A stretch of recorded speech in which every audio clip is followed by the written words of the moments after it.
Week 6 is here, whether you are ready for it or not. If you lost a Justin Jefferson, a Devon Achane, and you are just begging for Week 6 to be put off a little while longer, you cannot wait any longer. It is here. Welcome into this episode of the Fantasy Football Fellas podcast. We're going to be breaking down the best and worst matchups ahead of Week 6. Lucas Wenzel, Tyler Plath here with you tonight. If you're not subscribed to the channel or podcast already, take a minute, make sure you do that. Turn on those notifications as well, so you know if you're on YouTube when all of our new videos are coming out, or hey, when a new podcast comes out twice a week as well. I'm at Lucas Wenzel on Twitter, at Tyler_Plath. For Tyler, FF Fellas is the main account on Twitter. The FF Fellas on Instagram, Fantasy Football Fellas, Facebook, YouTube, and TikTok. Are you ready for Week 5 or Week 6, Ty? Kind of. I mean, I got murdered by the IR this past week. I got James Conner. Gone. I had him in a multitude of leagues. My flag plant this year, James Conner. Anthony Richardson gone. In our Dynasty League. Devon Achane. Gone. I am hurting. And Zach Moss decided to give me the double bird last week when I got Jonathan Taylor back in a multitude of leagues. I don't know if I'm even going to have Jonathan Taylor full steam. So I'm like, I might throw in the towel in my Dynasty leagues. We're tanking. The worst part about it is that, like, you know that it's not going to be consistent with whatever we saw last week with some of these things, right? Like, yeah, we only saw Jonathan Taylor have 10 snaps. He's probably going to have, he's probably going to lead the running back room in snaps this week. That's just how it's going to work. So always got to be on your toes. And this is when the grind really, really starts. So stupid game we played. Stupid game. No, I am very much ready for Week 6, Ty. Let's dive on in to the best and worst matchups out of Week 6. We'll wrap it up with a little bit of the full fellas fade at the end of the episode as well. But yeah, we'll dive into these best and worst matchups for the people first.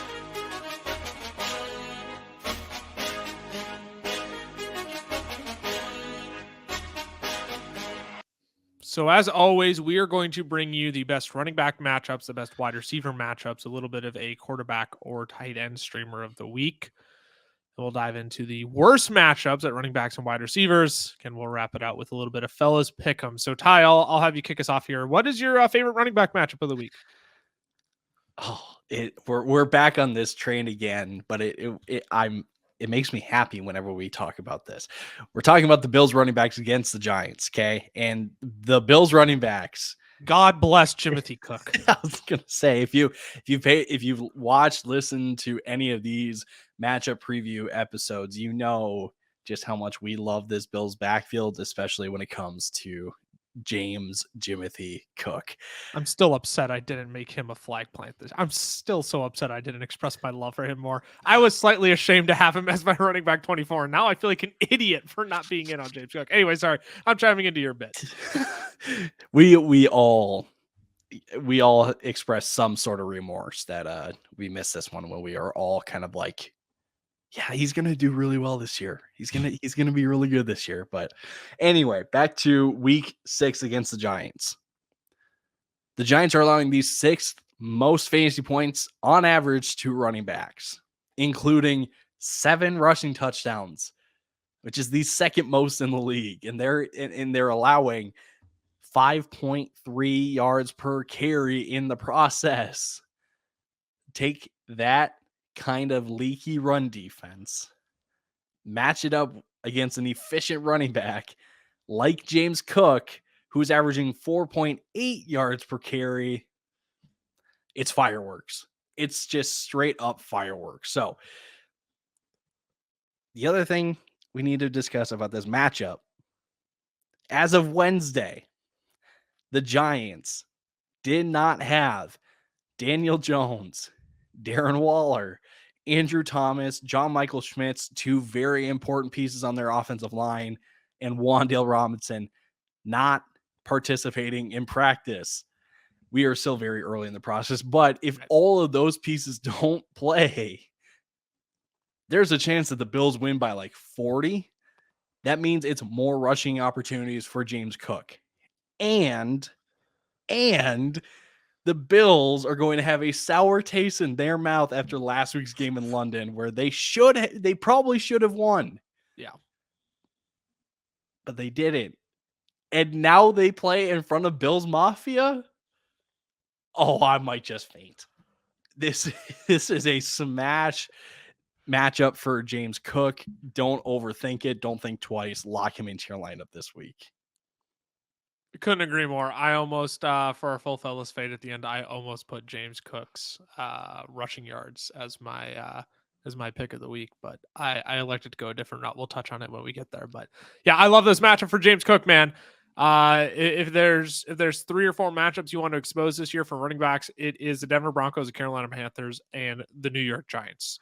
You could even throw in the Green Bay Packers in there as well as like top 5 defenses you want to target in terms of fantasy running backs. So yeah, I 100% agree. James Cook, absolutely in love with him this week. I think he is a must start. He should be locked into your lineup. No questions asked. Just like I actually think this running back should be as well on the Kansas City Chiefs. Isaiah Pacheco, he takes on the Denver Broncos tonight on Thursday Night Football. And it's just too easy to pick on the Denver Broncos offense now. Admittedly, I was a little bit hesitant, right? After the 70-point week, I'm like, okay, all right, that's just a Miami Dolphins offense just being insanely good. But it's the Broncos defense is atrociously bad. It's just bad. They've allowed a 100-yard rusher in 3 straight weeks. They are currently giving up 6.1 yards per carry to running backs this year. That is the most in the NFL. They have given up 60 more fantasy points to the running back position than any other team in the NFL this year. Like, it's not just the 70-point fluke from the Miami Dolphins anymore. It's not. That's no longer weighing these numbers. But Khalil Herbert, he torched Denver in week 4. No disrespect to Khalil Herbert. But, you tell me Breece Hall does. Yeah, sure. Breece got his legs underneath him. But you tell me Khalil Herbert does? Oh, brother. This is a matchup to continue to target until Vance Joseph does something about this defense or until the Denver Broncos front office does something about Vance Joseph. So I am very much in on Isaiah Pacheco this week. I can't even say desperation because I wouldn't even tell you to start Clyde Edwards-Helaire or Jerick McKinnon. But if Clyde rips off a big one this week, if Jerick McKinnon is plenty involved, just do not be surprised for anything out of this Kansas City backfield this week. I think Isaiah Pacheco could hit 100+ yards for the second time this year. So this is a must-start matchup for Isaiah Pacheco. Jerick McKinnon, the perfect dart throw this week because the matchup presents itself. And who knows? We could see another 2 catches for 40 yards and 2 touchdowns from Jerick McKinnon again. And there you go. Right. Yeah, I think there's plentiful opportunity for the Kansas City running backs against the Denver Broncos this week. Especially, we'll see how Travis Kelce is doing. But if he's not out there, I'd expect the Chiefs to lean into this run. They're 10.5-point favorites in that game too. 10.5. Yeah, I love the Chiefs running backs this week. Ty, give me your favorite wide receiver matchup this week. Let's head over to the AFC South. Right? South? Yes. Yeah. South. Yeah, you're right. Jacksonville wide receivers matched up against the Indianapolis Colts is one of my favorite wide receiver matchups this week. Week 1, when these two teams played in Indianapolis, the Colts gave up 14 receptions for 165 yards and 2 touchdowns to the Jaguars wide receivers, and specifically Calvin Ridley and Zay Jones. Christian Kirk, I'm pretty sure goose-egged that week. But now this Jaguars offense has been figuring it out over the last 2 weeks. Week 4 against the Falcons in London, 23 points, 300 yards of offense. Solid. Week 5 against the Bills, 25 points, 474 yards of total offense. That all comes after having put up only 26 combined points in week 2 and 3.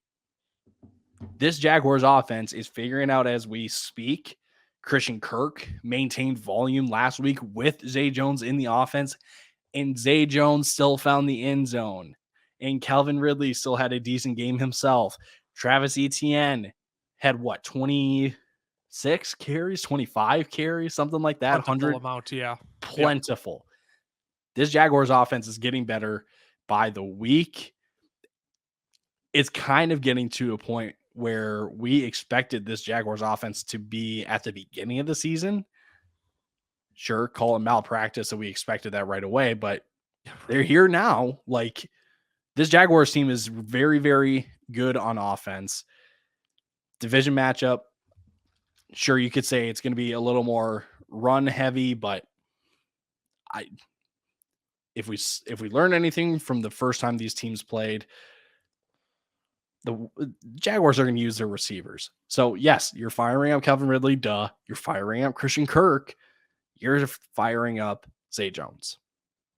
Yeah, I think Zay Jones is actually a really good flex option this week. I was curious about Christian Kirk though, because I was really curious why he got goose egged in that first game, because that was concerning to me. Especially when you look at the Colts, they're allowing the 5th most fantasy points to slot wide receivers this year, and of course, good old reliable Christian Kirk has taken the 5th most slot snaps in the NFL this year at 148. So I was curious, because I'm concerned. Like, why would Christian Kirk get goose egged that first week? He turned it on after that, but I don't know. I understand if you have hesitations playing Christian Kirk, but at the same time, like, I look at the metrics. I really don't think he gets goose egged again in this game. I would be shocked if he gets goose egged again. But yeah, I think Zay Jones is the important guy here, because I think he is a flex option this week. I got to go through and finish my running back or my wide receiver rankings for the week, excuse me. But like Zay Jones, he's probably going to find his way into my top 35 wide receivers this week, which would make him a healthy flex option in 12-man leagues. So I'm with you there. The Colts cornerbacks is just a matchup that you can just absolutely take advantage of week in and week out. They are arguably the worst unit in the NFL. Let's move on. I'll talk about my favorite wide receiver matchup here. And nobody's really talking about it, but it's the Bengals wide receivers against the Seattle Seahawks. And nobody's talking about the fact that the Seattle Seahawks are giving up the most fantasy points per game to wide receivers this year. At nearly 49 fantasy points per game to wideouts. Now, like, this is surprising. If that's surprising to you, it's surprising to me too, because Tariq Woolen, he had himself a nice rookie campaign. They go out and they get arguably the best cornerback in the draft, Devon Witherspoon. Yet, this cornerback group, this secondary, they're allowing over 220 receiving yards per game to wideouts. We finally saw this Bengals offense come back to life last week. They got back in sync against the Cardinals, and now, great, they have another plus matchup with Seattle. So, obviously, you're starting Jamar. T. Higgins, he's day-to-day with a Week 7 bye. They get a bye after this week. So, honestly, I wouldn't be surprised if T. Higgins sits out another week and another full week of rest. Come back in Week 8. So, that would leave Tyler Boyd? Tyler Boyd, I really want to know if T. Higgins plays or not, because if T. Higgins doesn't play, I'm all over Tyler Boyd this week. I think he could have himself a day. Seattle, 6th most fantasy points allowed to slot wide receivers this year. And Tyler Boyd, that's where he would be lining up against this Seattle Seahawks defense. So actually, I can't speak that with confidence. I don't actually know where he would line up.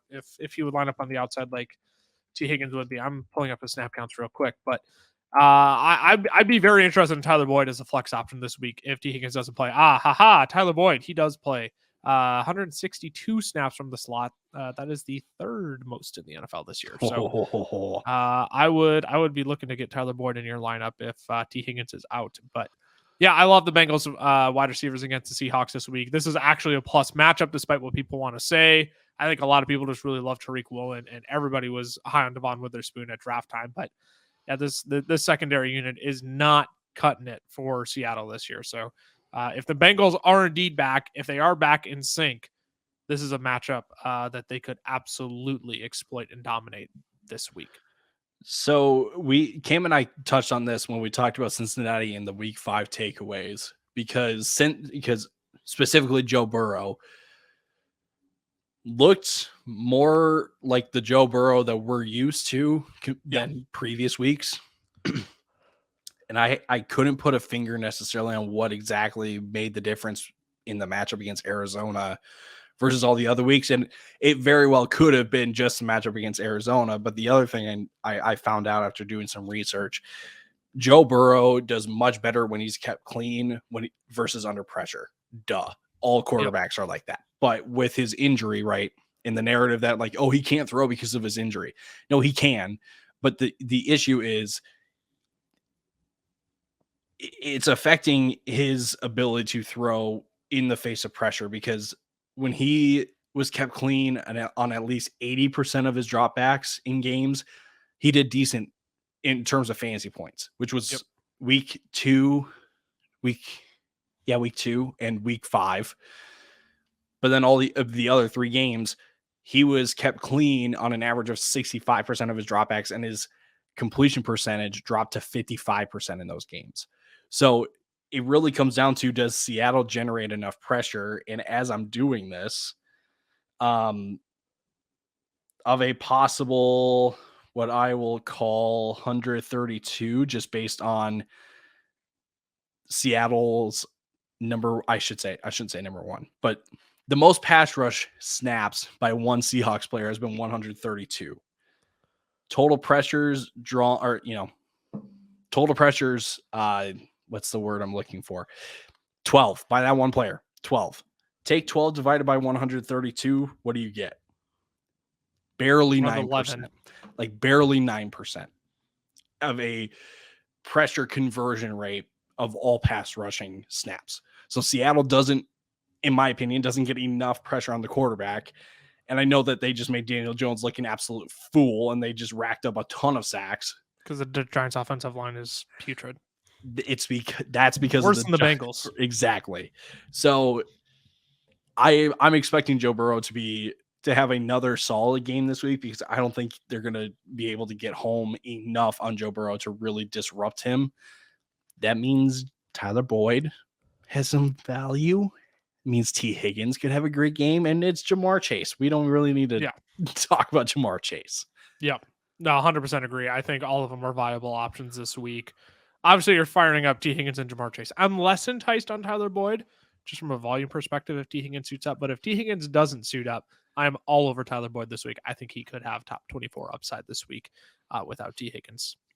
Before we dive into a break, Ty, quarterback, tight end streamers. You chose a quarterback. I chose a tight end. I'll let you start us off.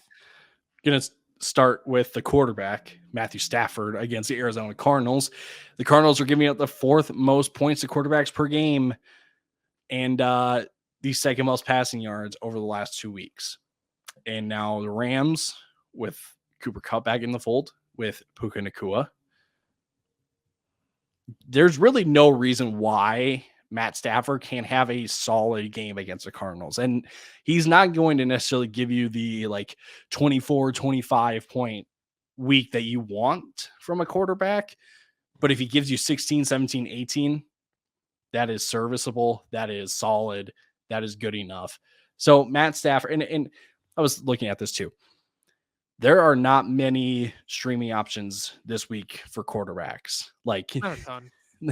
So you do have to realize, you just kind of have to take the, again, 16, 17, 18 point week and say, that's going to have to suffice. And that's exactly what Matt Stafford is going to give you. I'm going to go ahead and talk about a tight end. Logan Thomas, fresh off a 20-point week against the Chicago Bears, where he went for 977-1. Somehow still available in 18% of Yahoo leagues, 18%. He's rostered in only 18% of Yahoo leagues. He is rostered in less than 10% of ESPN leagues. So he's out there. He's out there floating and available. You look at the Falcons, they're giving up the 2nd most fantasy points per game to tight ends this year. This is nothing new. They weren't able to cover the tight end last year. And this could kind of be a disgusting game, I'm not going to lie. But if you want an option in a plus matchup who's coming off of a hot game where he saw 11 targets, Logan Thomas is your guy. So he is going to be my tight end stream of the week. Ty, before we move on to the worst matchups, let's take a quick break and we'll be back.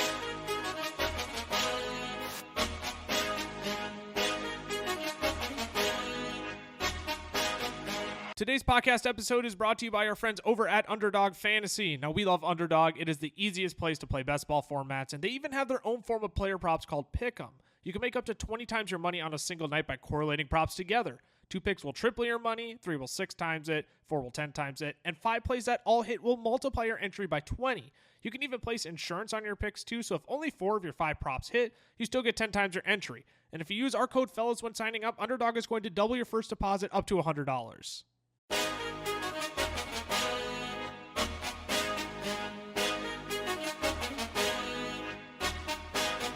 Alrighty, we are back, and we are going to dive in to the worst matchup of the week now before we close it out with a little bit of Fellas Pick 'em. Tyler, your first worst running back matchup of week 6. It's the Browns running backs, both Jerome Ford and Kareem Hunt against the 49ers. And if there's a week where we see more Kareem Hunt, it might be this week. Not because of the matchup, which is a reason in itself, but because the Browns are coming off the bye week. And it wouldn't shock me if this backfield is still Jerome Ford heavy, but it also wouldn't shock me if we see more Kareem Hunt because the Browns have had 2 weeks now to come up with a game plan against the 49ers. Plus, it's not a guarantee that Deshaun Watson plays this week. That's been kind of picked up from Stefanski's comments to the media. He's still not practicing. So if Deshaun Watson doesn't play, it's DTR again. And the Baltimore Ravens made DTR look like a JV quarterback. Okay, it was like awful. I can't believe awful. why did we watch that game on Red Zone? Did we have it? No, we didn't have it up on Red Zone. No, it was because I was thinking Sunday Ticket. I was thinking Sunday Ticket. We didn't have that game up. Because we had Red Zone on one of the screens, and they kept showing it. So Sunday Ticket in the multi-view gives you 3 games and Red Zone in one of the corners, and you can't change any of the 3 games. One of the 3 games was the Browns and Ravens, and you're like, oh, this is just great, awesome, love this. But again, back to the Browns running backs. Again, with a potential for DTR to be under center. Plus with the potential of more Kareem Hunt over Jerome Ford and the matchup against the Niners, who are allowing one of the lowest yards per carry numbers. I had like 5 different words in my head to follow up yards per carry, and they all didn't work. And I was like, numbers. Anyway, it's this Niners defense is a very tough matchup. So with the possibility of there's no guarantee with his backfield going into this week. I'll say it that way. That with the matchup and the quarterback situation, you're probably safe benching both of them this week. Yeah, I got Jerome Ford in quite a few leagues. I snagged him up off waivers when I did too. Went down. I'm not playing him this week. I'm not. I wish I had a short list right in front of me of guys who I would rather, because he would be a fascinating name game, I think. I know you hate playing name games, but so I'll ask you. I'll go for it. You got a short list? Let's go. Let's do it. Let's do. Okay. Let's start off with a really easy one. Yep. One that you just talked about. Yep. Isaiah Pacheco or Jerome Ford? Oh, Pacheco by a mile. Country mile. Derrick Henry or Jerome Ford? Derrick Henry. Alexander Madison. Oh, gosh. Against Chicago, I think I would rather play Madison this week. I somehow found the end zone. Like, Madison only scored 12 points, but he was a top 20 running back last week, which was just disgusting. So I'd rather play Madison. Dameon Pierce or Jerome Ford? Oh, see, this is interesting now because this one I think I would play Jerome Ford, mostly because I'm not a believer in Dameon Pierce. If he's not going to catch a football in any capacity, but still, I mean, neither is Jerome Ford. Mm-hmm. In this case, I trust Kevin Stefanski more than I do the Houston Texans trying to shove Dameon Pierce in the A gap behind a non-existent offensive line. Yep. 3 more for you, really quick, really easy. Javonte Williams. Oh, so this is fascinating. Fresh off an injury, I think I would play Jerome Ford here. I think injury. Jaleel McLaughlin's been making a nice little name for himself. No one surprised me. Rewarded with more snaps, so I think I would still rather play Jerome Ford there. Zach Moss. Oh God, no! This is legit tough. Mm-hmm. This is legit tough because what Zach Moss did last week was basically make the Colts look like a bunch of idiots. I didn't get to come on. I wasn't on Tuesday's episode, excuse me. So I didn't get to give my thoughts on how I freaking started Jonathan Taylor. I was kind of forced into starting Jonathan Taylor, actually. I started him, and here's Zach Moss. Again, sitting on my bench, giving me the double birds as he's going for 30-plus fantasy points. Colts, gosh. I think I'm... Not I don't want to play. I really don't. I think I would still play Jerome Ford, but that's tough. I hate that. Yep. Last one for you. Ramondre Stevenson or Jerome Ford. Patriots draw a good matchup this week. The Raiders. I would play Ramondre there. I know the snaps are concerning between him and Zeke. Okay. I think he hit just a brutal stretch of matchups. And do I think the Raiders are high-powered enough of an offense, to put up 34 on the Patriots? I don't think so. I think the Patriots can keep themselves in this game, and if Bailey Zappi can at least be competent, which clearly Mac Jones could not be, I think I'm still willing to play Ramondre over Jerome Ford. Fascinating. You wouldn't. You would rather play Jerome Ford. I'd rather play Jerome Ford. I don't want anything to do with this Patriots offense at the moment. Which is fair. I don't think that's a bad assessment. I think that's just like the Patriots suck. Why would I want to play Ramondre? Yeah. And I know it's the Raiders this week. And they just Which is more so what I'm interested in there. But I think the other part of it too is that it's not the same Ramondre that we've seen in years past where he's getting 4 catches, 5 catches a game. That's fair. It's 1 or 2 and a handful of carries because they're playing from behind. Yeah. Which I think is fair. I would much rather play Ramondre this week, but again, there's a world out there where Jerome Ford outscores him too. Like Ramondre could be in a plus matchup, score 4 points, and Jerome Ford, stumbles into the end zone somehow, some way. Mm-hmm. Okay, so here. Okay, well, hold on. Let me do this then. DTR plays. You still playing Jerome Ford over Ramondre? Every other player I name gets to start over Jerome Ford. Yeah, okay. I'm like, I just want to make sure because we brought up DTR, and I'm like, wait a second, hold on. If DTR plays, I want nothing to do with Jerome Ford. Nothing. Jerome Ford can sit on my bench for 4 weeks if DTR's in. Like, I don't want to play him. Yep. My worst running back matchup of the week. I don't want to play any Tampa Bay running backs against the Detroit Lions. And granted, there's really only one that's fantasy relevant, and his name is Rachaad White, and he is like a massive sit candidate this week. The Lions decided to not mess around. They went from having one of the worst run defenses in the league at the beginning of last year to now having one of the best run defenses at the start of this year. The Lions, they're currently only giving up 12.5 fantasy points per game to running backs this year. They've given up only 248 rushing yards, which is the 4th fewest. They've given up only 3.1 yards per attempt, which is the 2nd fewest. Now let's talk about Rachaad White. Obviously, Rachaad White, notoriously inefficient back. I don't even want to read these numbers, man. It's just awful. I can if you want me to. No, I got it. I got it. Just Rachaad White is only averaging 3.3 yards per carry last year. For reference, he averaged 3.9, or this year he's averaging 3.3. Last year he averaged 3.9. That is 49th amongst all qualifying running backs.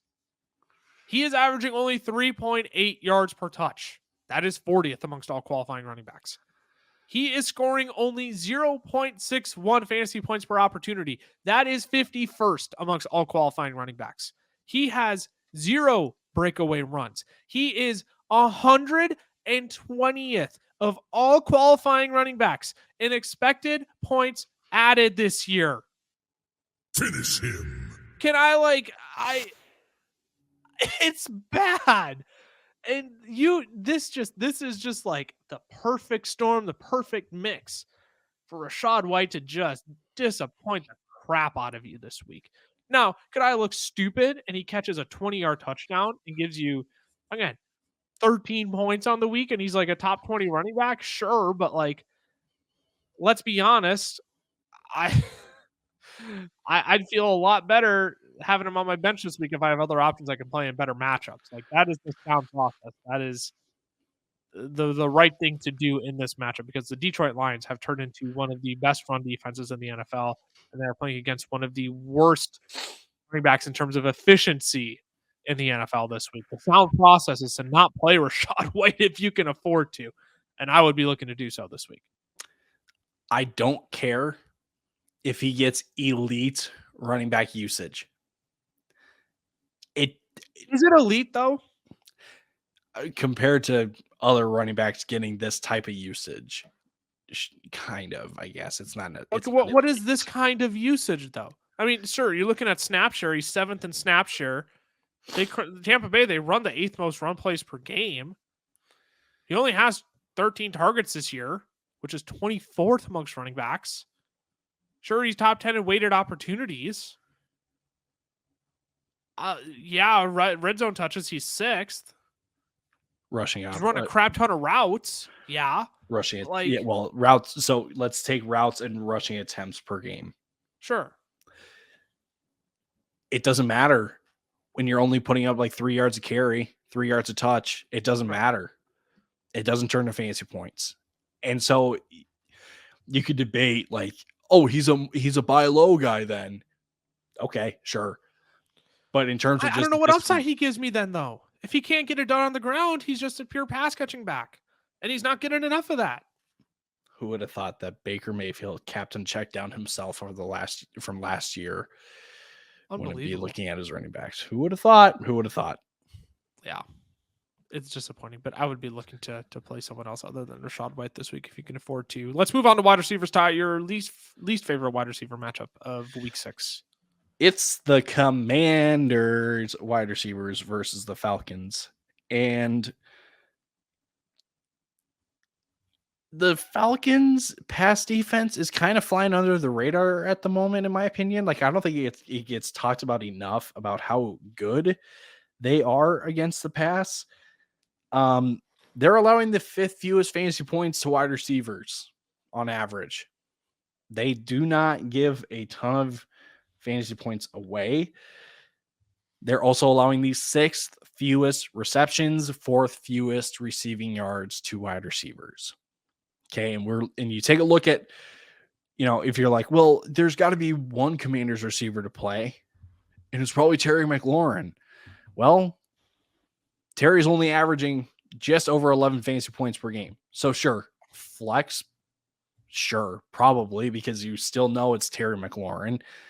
Curtis Samuel leads Commanders receivers in fantasy points per game, 12.3. Just gross. And I talked about this on the waiver video because Curtis Samuel was on the waiver video. Curtis Samuel leads.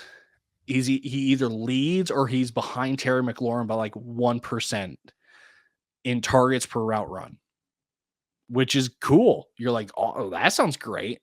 Only problem, though, is that Curtis Samuel is seeing 15% less snaps than Terry McLaurin and Jahan Dotson.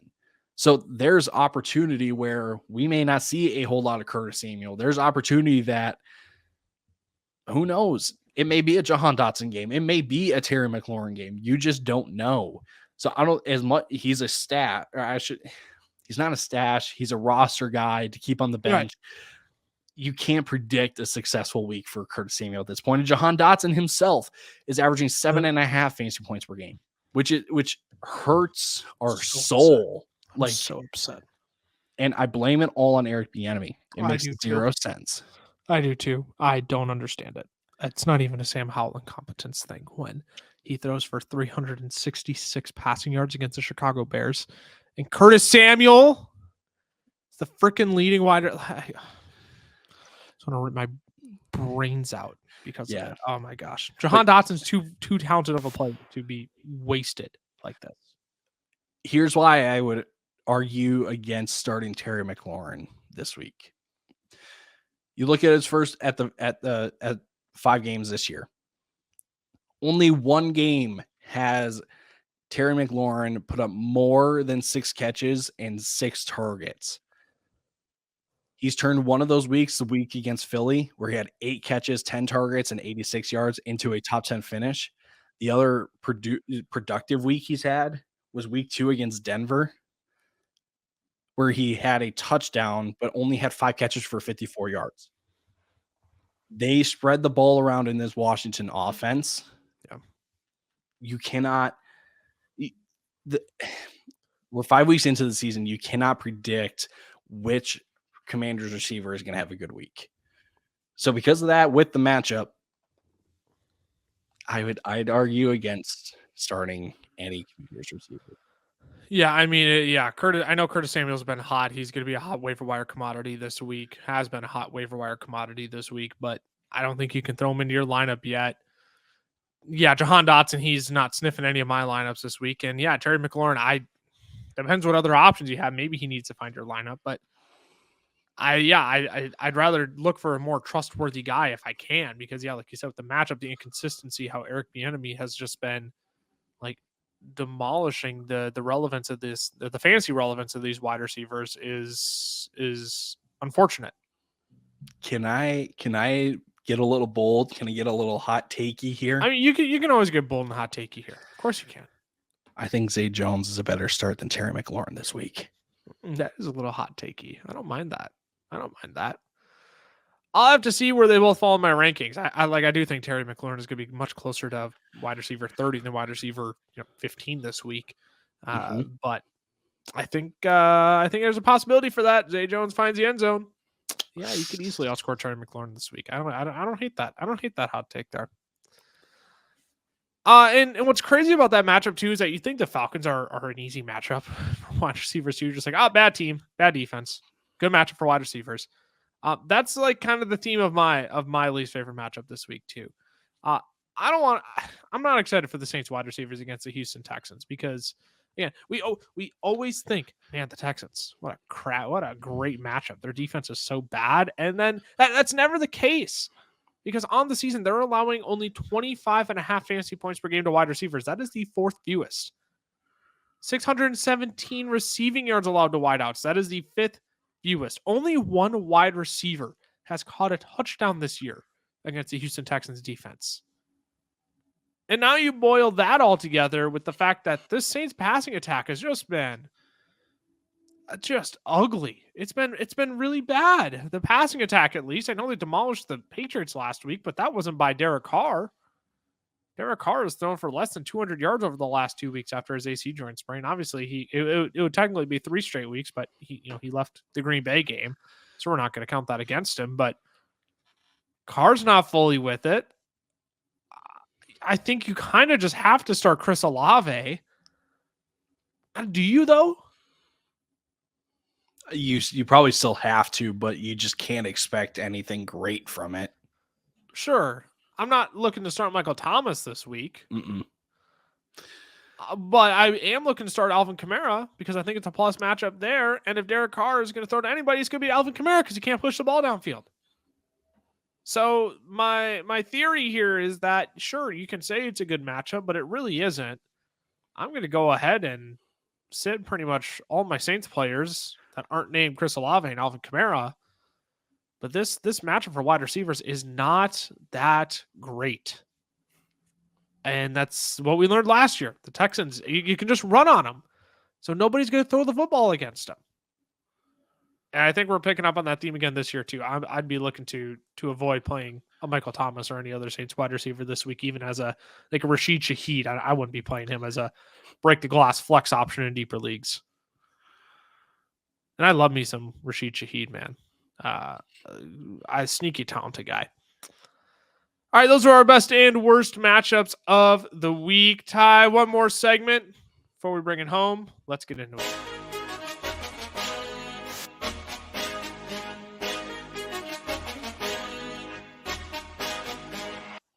I still need to find a new transition for the fellas pick'em because it's like it's its own special segment. It's not even the fellas pick'em anymore, but like this is its own special segment. I feel like it needs its own transition. I haven't come up with it yet, but we'll get there. I'll also need to ask you, what do you think of the new segment title? The full fellas fade? The fellas full fade of the week? What do you think? It hurts, but it's the most accurate name we could come up with. Hey, I did my part last week. I blame Cameron. Monty scored a rushing touchdown. I was on that as soon as I saw it on Underdog. I was like, I'm all over it. Give me that Monty rushing touchdown, guarantee. And of course, Cam had to go ahead and blow it with a Michael Pittman pick last week, but that's why he's not on today's episode because he got fired. If you miss your pick, you're off the next episode. So if Ty and I both miss next week, it's a solo episode from Cameron. Dude, why did you hold on a second? Hold on. Okay, so little insider information here. Lucas and I, we have our agenda that has all of our notes and stuff on it that we can reference back to, stuff like that. Lucas literally typed up, "We banned Cameron because he's ugly and he's bad at pick'ems." Dude, what are you doing? Come on, man. That's our boy. I know you went ahead and typed that for me. Whoa, you dirty dog. Hey, that was not me. Well, either that or Cameron just dissed himself pretty hard because my fingers did not type that. I will tell you that right now. Cam threw the ultimate curveball and was like, "I'm gonna get their sympathy." Well, he's ugly and he's bad at pick'em, so we fired him. There, I will read it. If that's what he really wanted said about him, I will read it. All right, Ty, let's get into it. Obviously, this segment brought to you by our friends over at Underdog Fantasy. Our favorite place to go ahead and play fantasy sports throughout the entire season. If you want to check out their pick'em lobby, use the code FELLAS.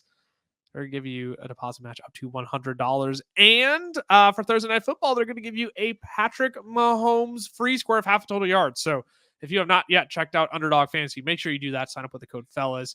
Get that Patrick Mahomes free square and claim that $100 deposit bonus. Ty, I will let you start us off here. What is our first pick going to be for our pick 'em slip this week? Going to the hometown team, okay? And I know what you're thinking, but they don't have Jefferson anymore. They Who have, could it be? They have bust potential written all over them.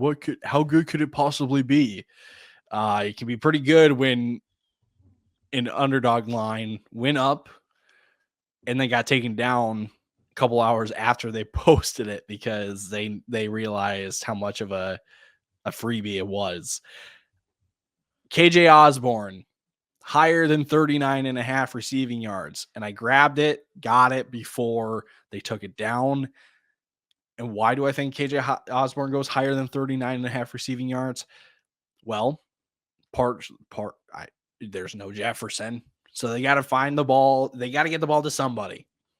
And KJ Osborne, so far this year, is 5th of all wide receivers in routes run. He's on the field a ton. He had a season high 9 targets on Sunday against the Chiefs. And a little extra sprinkle on top. You know how ESPN does like a projected stat line for every player? Yeah, of course. You want to know what KJ Osborne's projected yards total is? Too low. No. Well, maybe, but no. 58 receiving yards. So, wait a second. Not saying it's a guarantee, but just think about this. 58, 39.5. One of them is bigger than the other. One of them is greater than the other. So, yes, KJ Osborne, with the amount of routes he runs, how much he's involved in the offense, no more Jefferson. that line, I get why it's that low, but it's too low, so I'm going to take the higher. KJ Osborne higher than 39.5 receiving yards will be the first pick in this slip. And I actually very much agree with that pick. I do like that pick this week. Ty, you kind of chose an unsexy wide receiver. I'm going to choose a very sexy wide receiver. By the name of Cooper Kupp, higher than 91.5 receiving yards. You ready for this? You want Cooper Kupp? He's hit this mark in 22 of his last 27 games. Can you believe? Dating all the way back to the start of 2021, Cooper Kupp has hit this mark in 22 of 27 games. Arizona has allowed a wide receiver to top 91 receiving yards in 3 straight weeks. They also give up the 4th most receiving yards to wide receivers this year. And clearly, Cooper Kupp, of those 5 weeks he didn't hit it, last week was not one of them. He bounced back. He looked like he didn't miss a beat after missing the first 4 weeks. So, yeah, you better believe I'm in on Cooper Kupp going ahead and continuing his dominance in a favorable matchup with the Arizona Cardinals. Who, by the way, the Cardinals can stay in this game. Like, this could be like, a Jamar Chase kind of week for Cooper Kupp we're looking at. So, yeah, Cooper Kupp, higher than 91.5 receiving yards. I'm locking that in as our second pick. I love that pick. I love that pick because I submitted a nice little play that had KJ Osborne higher on his yards, Cooper Kupp higher on his yards, and James Cook higher on his rushing yard line. Timothy Cook. He was almost my other pick. Not We're gonna in sync lie. today. Not gonna lie. That means you full fade it. Hit Yeah, the full fade lower it. on every Lower one on of all them. Put the lower on all of them. As much sense as it makes to take the higher on both of these lines, take the lower. It's the fella's full fade. I mean, it's the name of the segment. If we chose the higher, you got to take the lowers. That's how it works. Again, you can check out all of the pickups Underdog Fantasy has to offer. They have, goodness, so freaking many of them up every single week. Everything from passing yards to longest run to how many first downs, kicking points, tackles, assists, and solo everything of the sorts. They have so many picks for you to look at throughout the week, even during game time as well. Go check them out. Underdog Fantasy, promo code fellas, will get you a Patrick Mahomes free square of half a total yard for Thursday Night Football tonight. And they'll match your first deposit up to $100. Again, promo code fellas over there. We love our friends over at Underdog. If you want to support us, support them. Great company. We absolutely love working with Underdog.